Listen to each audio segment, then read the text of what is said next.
New videos every day. Today's Thursday, May 13th, Austin, Texas. I'm John Breeding, and this is Anna Miller.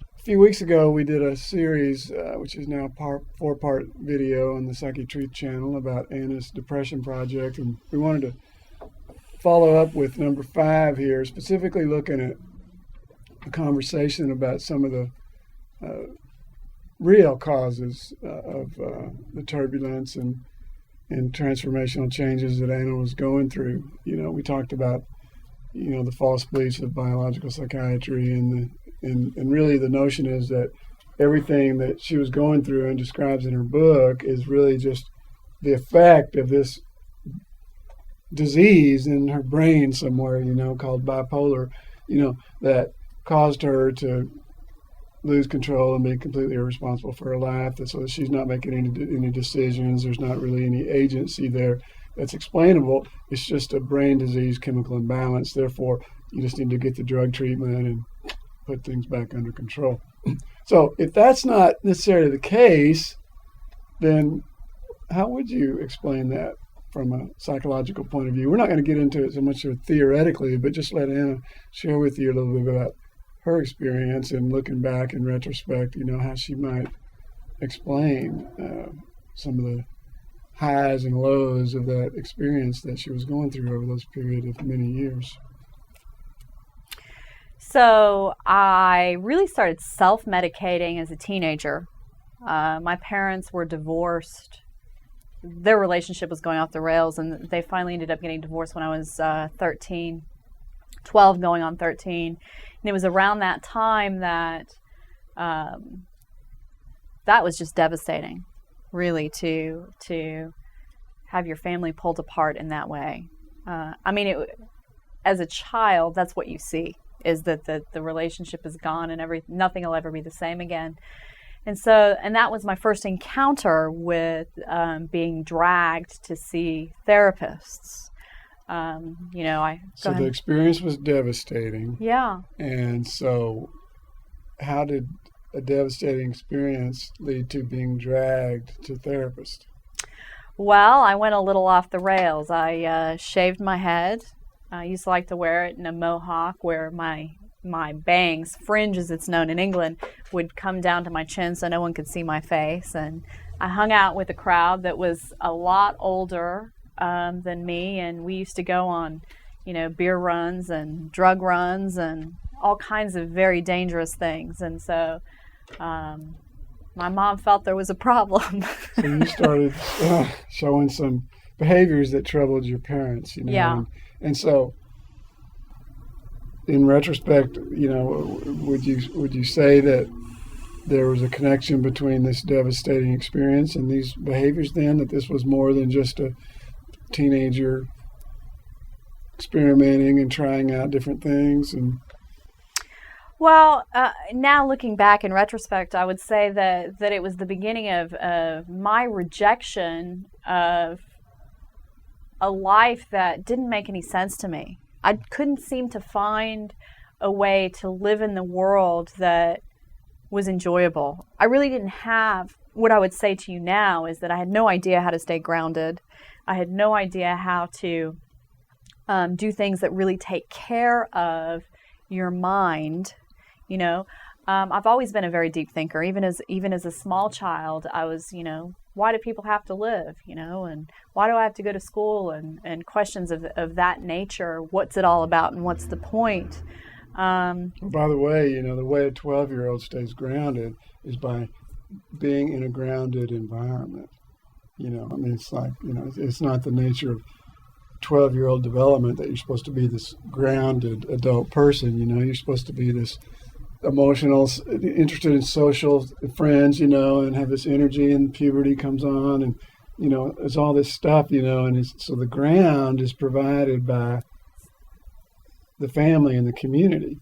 And so when that community is disrupted, the family is disrupted, you lost your ground. That's one way of looking at it. Yeah, well, the thing about divorce, even, gosh, that's now a little more than 20 years ago. I'm 38, so a little more than 20 years ago when that was going on.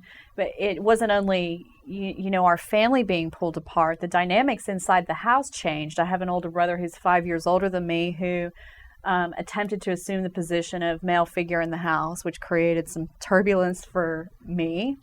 That usually doesn't work too well. It doesn't work very well. That was outrageous. And my mom, I don't know what she would say if she was here, but she was going through her own stuff with it too. It was pretty much a breakdown in her life as well. And then, of course, all our friends, family friends I'm not talking about my own school friends, went away. And so we were really isolated, and we had to move from the house we were in because we could no longer afford it. A whole series of things began to happen. So I'm just kind of telling you that because what you say is absolutely true. There was nothing was stable anymore. I didn't know, and so happens that I did lose my group of friends at the same time, not because of the divorce.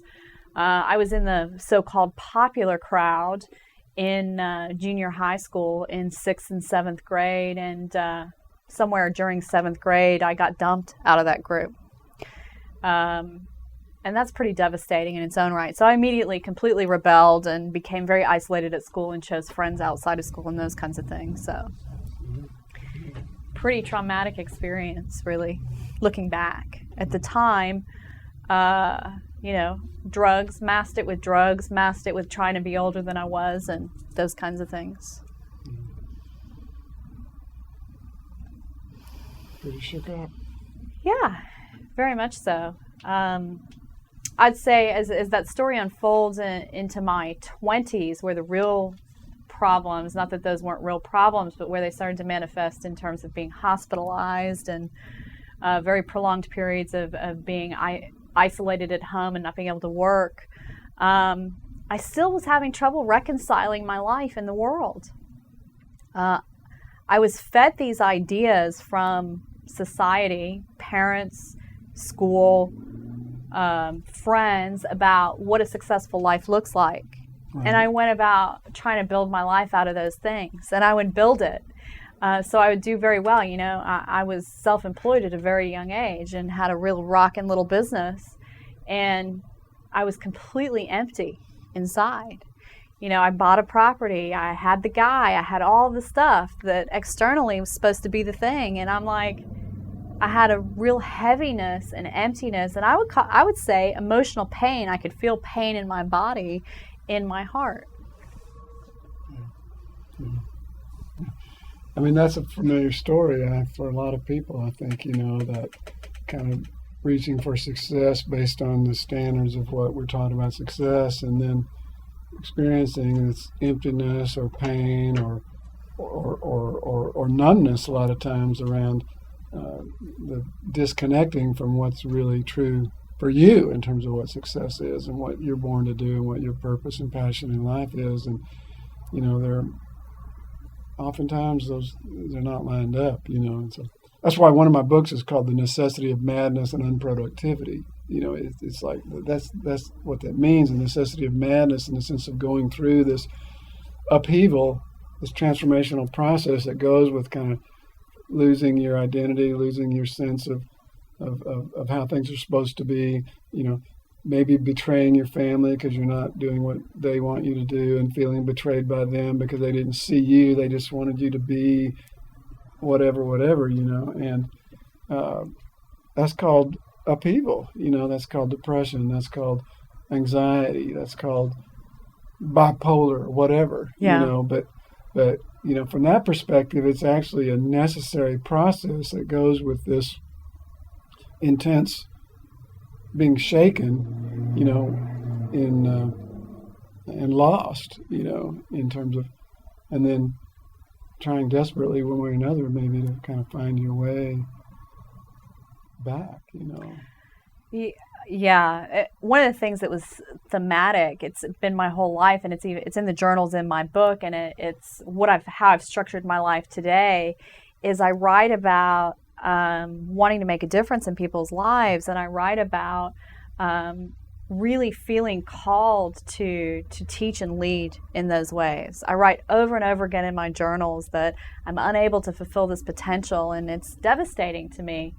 the messages I'm getting from the outside world, why I feel like I'm unable to do that, are things like, you need to get a job so you can take care of yourself. You need to find a way to make a living and it doesn't matter if you like it or you don't. And it always mattered to me that I liked what I did for a living.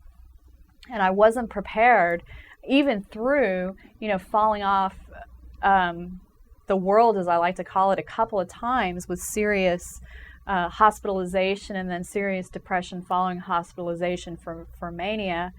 I continued to pursue what my truth was, unbelievably, really, against all the odds. And so today the Depression Project is really how I put it back in the world, and have this conversation about how do we liberate the world from the existing conversation that's going on about mental health, and specifically depression, bipolar, and anxiety is where my work focuses. And I'd really like to get into interviewing John about some of those ideas that he has about, number one, should we liberate the world? And number two, if we want to, how do we go about doing it? So thank you very much for taking the time to ask me some questions. Is there anything else before we launch on to you? Well, I just think it's thinking of this as a heroine's journey and a process of self-discovery and individuation is much more truthful and definitely more uplifting than this idea of a chemical imbalance and a brain disease. So, yeah.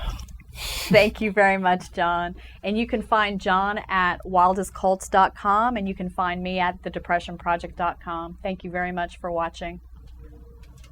If you liked this video, we have hundreds of more alternative videos ranging from sexual health to psychology to mind control. So if you liked it, go ahead and click on me to enter the Psychetruth channel.